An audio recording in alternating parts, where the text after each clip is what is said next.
Bien, bonjour à tous, très heureux de vous accueillir pour ce webinaire consacré à l'installation du Cercle des territoires pilotes en sobriété foncière, les territoires pionniers, avec Hélène Pesquine, directrice du PUCA, que je salue à mes côtés et qui est la cheville ouvrière avec ses collaborateurs auprès de la direction du programme Action Cœur de Ville, de l'initiative que nous avons prise avec l'aval de la ministre de la Transition écologique et de la ministre de la Cohésion des territoires, de vous proposer pour les territoires Action Cœur de Ville et signataires d'une ORT qui le souhaiteraient, d'aller un peu plus loin que le programme Action Cœur de Ville et de s'engager plus résolument, de manière un peu innovante, expérimentale,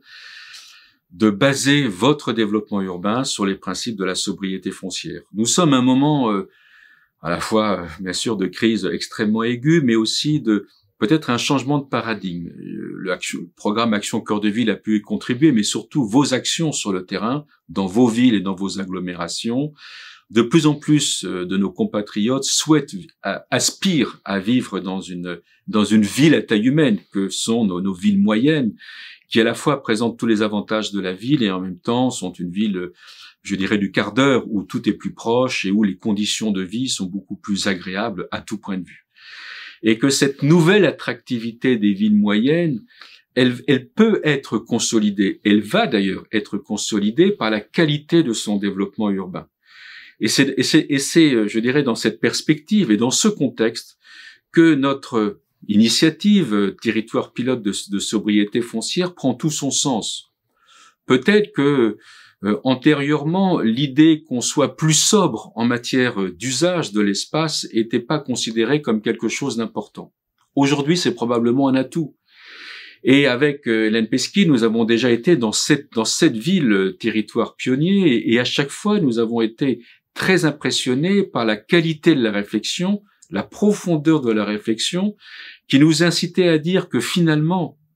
en s'appuyant sur les principes de la sobriété foncière, on engageait un développement urbain non seulement plus durable, non seulement plus inclusif, mais aussi probablement plus attractif pour nos villes et nos agglomérations. Cela veut dire aussi, c'est un des enjeux de la sobriété foncière, au-delà de recycler ce qui peut l'être, de traiter les verrues urbaines, de résorber les friches, de requalifier des îlots, d'optimiser la gestion de l'espace,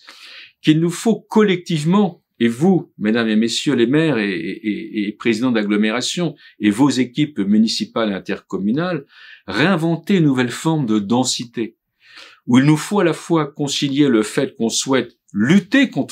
encore plus lutter contre l'étalement urbain, et donc inviter nos compatriotes à davantage habiter en ville et en centre-ville en particulier, mais tout en, bien sûr, veillant à ce que les types de logements qui puissent être rénovés ou qui puissent leur être proposés conjuguent harmonieusement l'aspiration, je dirais, à la vie privée, à une habitation individuelle et en même temps, éventuellement, une mutualisation d'usages collectifs. C'est un des enjeux, d'ailleurs, de cette démarche de sobriété foncière. Alors, ce cercle, en quelques mots, c'est quoi ? Il regroupe les 25 agglomérations et villes qui ont manifesté par leur candidature recevable une formidable motivation pour s'engager dans cette voie, même si, bien sûr, nous avons été contraints de sélectionner une ville et une agglomération par région pour être, je dirais en quelque sorte, des premiers démonstrateurs. Deuxièmement, c'est un lieu d'échange de ressources, d'illustration des bonnes pratiques, non seulement entre les collectivités elles-mêmes, mais un peu dans l'esprit de tout ce que nous avons pu mettre en place au sein du programme Action Cœur de Ville, mais aussi avec l'ensemble des acteurs, des réseaux, des opérateurs, des milieux investisseurs qui font partie du conseil d'orientation de cette initiative auprès de nous et qui seront très heureux d'apporter leur expertise, leur contribution. Et j'allais dire aussi d'avoir un œil extrêmement attentif, pour ne pas dire attentionné, sur les projets et sur les investissements que vos collectivités vont conduire à ce titre, puisque de plus en plus d'investisseurs recherchent un investissement de qualité dans des agglomérations qui s'engagent véritablement dans un développement durable au niveau urbain. Et puis, nous aurons aussi l'occasion, nous sommes dans un contexte, de débats parlementaires sur un projet de loi très important, qui est le projet de loi climat et résilience, qu'il y a une stratégie nationale réaffirmée par le gouvernement de lutte contre l'étalement urbain et de préservation de la biodiversité. Alors, vos expériences, pardon, et tout ce que nous allons essayer de faire et de vous accompagner du mieux possible vont être aussi, en quelque sorte, des exemples, des illustrations du fait que investir dans la sobriété foncière, c'est possible et c'est probablement gagnant. Et c'est vraiment dans cet état d'esprit à la fois de totale transparence, de liberté, de confrontation des idées, des innovations, des bonnes pratiques, de recenser les blocages aussi pour les faire remonter, bien sûr, au niveau des ministères comme au niveau du Parlement, sera aussi une des tâches de ce cercle des territoires pionniers. Et puis, vous, les 25 territoires pionniers, vous êtes un peu l'avant-garde dans notre pays au niveau territorial de cette appropriation,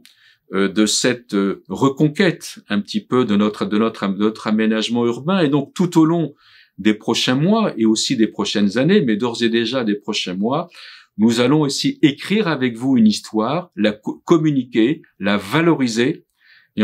faire en sorte que ce qui va se passer dans chacun de vos territoires soit bien sûr non seulement utile pour votre propre territoire, mais soit utile pour tous et soit aussi utile au pays. Et comptez sur nous, en tout cas, pour être à vos côtés et vous soutenir du mieux possible. Voilà, je ne souhaite pas être trop long puisque nous avons un ordre du jour particulièrement chargé.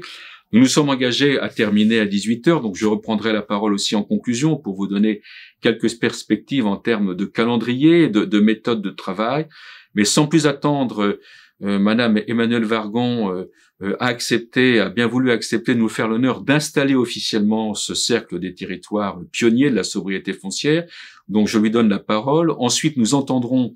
la députée Sandra Marceau, députée de la Charente et coprésidente du groupe d'études d'urbanisme à l'Assemblée nationale, qui nous fera bien sûr le point sur vue du Parlement sur ces sujets. Et ensuite, ma consoeur, si j'ose dire, directrice du PUCA, Hélène Pesquine, embrayera pour faire une première présentation,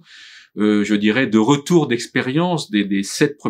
premières villes que nous avons visitées. Nous serons ensuite très heureux d'aller dans les autres si vous nous y invitez. On sera vraiment ravis de venir à votre rencontre. Nous le faisons d'ailleurs prochainement à Charleville-Mézières et il vous présentera un peu la typologie des sites, des terrains, etc. que nous avons rencontrés et qui, bien sûr, va s'enrichir de nos échanges tout au long de cet après-midi, mais bien sûr dans nos événements ultérieurs. Voilà, je vous souhaite sans plus attendre un très bon webinaire avec nous et je laisse la parole à Madame la ministre Emmanuelle Wargon.